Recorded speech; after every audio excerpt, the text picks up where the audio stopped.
നമസ്കാരം, മെട്രോ വാർത്തയിലേക്ക് സ്വാഗതം. ഞാൻ ദയ. സ്ഥാനാർത്ഥി ചർച്ചകളിൽ CPIയിൽ അതൃപ്തി, വിമർശനവുമായി കൂടുതൽ നേതാക്കൾ. ഔദ്യോഗിക പ്രഖ്യാപനം ഉണ്ടാകുന്നതിനു മുൻപ് സമൂഹ മാധ്യമങ്ങളിലും മറ്റും നടക്കുന്ന സ്ഥാനാർത്ഥി പ്രചരണവുമായി ബന്ധപ്പെട്ട് CPIയിൽ തർക്കം തുടരുന്നു. ദേശീയ വനിതാ നേതാവും ദേശീയ സെക്രട്ടറി A രാജയുടെ ഭാര്യയുമായ ആനി രാജ, മുൻ മന്ത്രി VS സുനിൽകുമാർ എന്നിവരുടെ പേരുകൾ പ്രചരിക്കുന്നതിലാണ് അതൃപ്തി.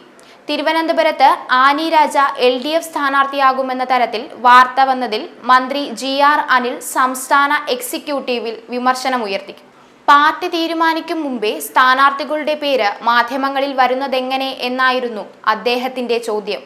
മാധ്യമങ്ങളിൽ നടക്കുന്ന ഇത്തരം ചർച്ചകൾ പാർട്ടിക്ക് തീരുമാനമെടുക്കാനാവാത്ത സ്ഥിതി ഉണ്ടാക്കുമെന്നും മന്ത്രി പറഞ്ഞു. തൃശൂരിൽ VS സുനിൽകുമാറിന്റെ പേരിൽ പ്രചരിച്ച പോസ്റ്ററിനെതിരെയും മുതിർന്ന നേതാക്കളടക്കം വിമർശനമുയർത്തിയിരുന്നു. എന്നാൽ ഇത്തരം സംഭവങ്ങൾ ആദ്യമായിട്ടല്ല എന്നായിരുന്നു സംസ്ഥാന സെക്രട്ടറി ബിനോയ് വിശ്വത്തിന്റെ പ്രതികരണം. എല്ലാ കാലത്തും മാധ്യമങ്ങൾ അവരുടെ സ്ഥാനാർത്ഥികളെ അവതരിപ്പിക്കാറുണ്ട്. ഇപ്പോഴത്തെ സാഹചര്യത്തിൽ സമൂഹ മാധ്യമങ്ങളിലൂടെയും ഇത്തരം പ്രചരണങ്ങൾ നടക്കാറുണ്ട്.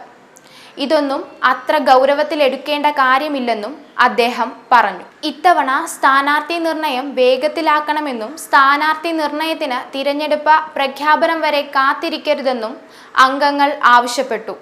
ഫെബ്രുവരി 2 മുതൽ 4 വരെ ഹൈദരാബാദിൽ ചേരുന്ന നാഷണൽ എക്സിക്യൂട്ടീവിലും തുടർന്ന് 8, 9, 10 തീയതികളിൽ ചേരുന്ന സംസ്ഥാന കൗൺസിലിലും സ്ഥാനാർത്ഥി ചർച്ച നടക്കും.